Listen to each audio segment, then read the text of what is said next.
up, y'all? West Indie right here, back again with another video showing you guys how I got from this to this. Okay, now my window slash door slash slider door is open right now, so if you hear some like Spanish music in the background, it's because I live in that part of town. But this is just a simple tutorial kind of talk showing you how I did this and how easy it was for me, who is not a professional, to do it. As a matter of fact, I probably did it all wrong, but it still turned out pretty bomb. Bars. So first off, you guys already know I love my HerGivenHair. I received this hair a few months ago, or maybe even last year. I don't even remember when it was, but I believe it was like sometime during the beginning of the year. And I had it originally, it was the black color, right? It was natural black. I got the coily texture and I was wearing it with my hair that was also around that same color. Now since then, you guys know that I've been on a journey of lightening my hair, trying to get the red tones out of it, even though right now I've literally just settled for the red tones, the blonde, everything, the dark roots as it is. And I love it that way. I've just learned to be content with it like that. But because of the color change, I was not able to wear my clip-ins anymore without looking like a fool. So basically, I've just been waiting for the perfect moment to go ahead and lighten these clip-ins in order to put them in my hair. And I was nervous, of course, at first because I didn't know how it was gonna turn out, but it actually, you know, turned out pretty good, and it took little to no effort at all. So the first thing I did was took the hair, prepared it for being bleached, and I used the Clairol bleach and Clairol developer. I used the 40 volume because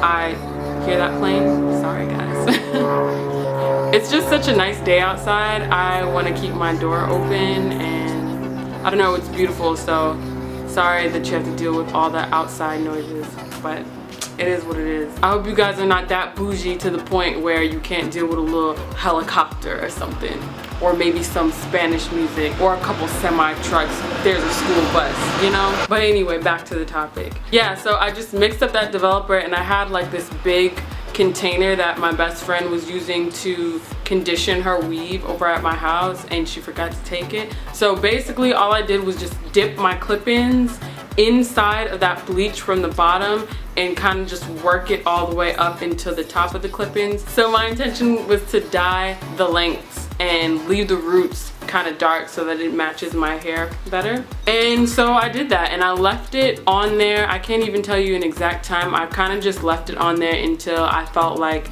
it was around the same color ballpark as my hair. So the lucky part about my natural hair is that at this point in the whole dyeing game, my hair is multi-dimensional. So there are parts of it that are a little darker, there are parts of it that are a little more brassy, parts of it that are a little more blonde. So I knew that whatever I put in my head, I could kind of escape and like skate past it and blend it just right so that it didn't look absolutely insane. So after I was done with the bleach, I went ahead and washed and conditioned it.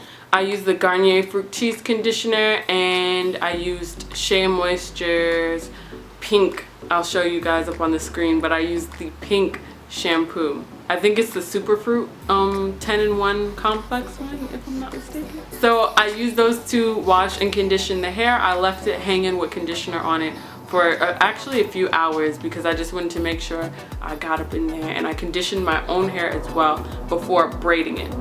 Now I'm gonna tell you guys a little bit about my braid pattern. I actually had my best friend do it, and I sewed it down. So instead of leaving all my hair out and creating the most voluminous look ever, because my hair is very thick, and to put my hair over, you know, incorporated with a whole complete full head of clip-ins would just be a lot. So what I did is I had my best friend braid my hair across. So it would be like one braid about this thick across this way, and then I'd sew that down and then leave this much hair out in between the next braid, which would go the opposite direction. So the reason why we did them like zigzag is because I didn't want to have just a whole bunch of bulk right here, and especially when I like sewed it back this way, it would just be like knots of bulk here and then just like, you know, beginnings of braid here. So we did it like one this way, one that way, one that way, and then like I said, like only this much hair in between. And the reason that we left that hair in between is simply because if I move my head a certain way, I don't want there to just be pure tracks there. I want to have a buffer like of my own hair so that it looks natural and that you can't see the tracks all the time. Like, it'll take a lot for you to be able to see the tracks just because I have my hair out as well. And then of course I did decide on a part. You guys know I love my side part, so I left about I'd say like an inch and a half of hair out right here, as well as the perimeter all the way around my head. So when my hair was dry, the hair was dry, I went ahead and clipped them in. I used a full pack of hair. At first I left a couple clip-ins out, but then probably the next day after I did the clip-ins, I noticed a couple spaces that were a little bit empty that needed a little bit more volume, so I went ahead and added the rest of the pack, and I just, you know, stacked them. I have another video that shows you guys exactly how I put my clip-ins in. I'll leave it in the description box so that you can just easily click that link. So I just put my clip-ins in as usual, and I braided my hair up in a bunch of plaits. So now fast forward to the plaits and I'll show you guys how I did my takedown. By the way, some of my hair is still wet, so if you see any like variation in pattern, that's temporary. It's gonna look so consistent once it dries. If you ask me, this looks like it all grew from the same head, but that's just my opinion, you know? Just as a side note, this is shine, it's not build up, so in case you were thinking that, it's not.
Alright, so I hope you guys really enjoyed this video on how I went from this to this in a couple easy, simple steps that anybody really can do if you have access to a Sally's Beauty Supply and some really bomb HerGivenHair clip-ins. This looks just like my hair, and I hope you guys think so too. Leave your comments in the comment section below and let me know if I pulled it off, if it was a hit or a miss, and if you would like any other videos coming up. I know I promised a couple people some makeup tutorials, and I've been getting pretty good at the makeup thing, so let me know if that's something that you're interested in, and I'll see you in the next video.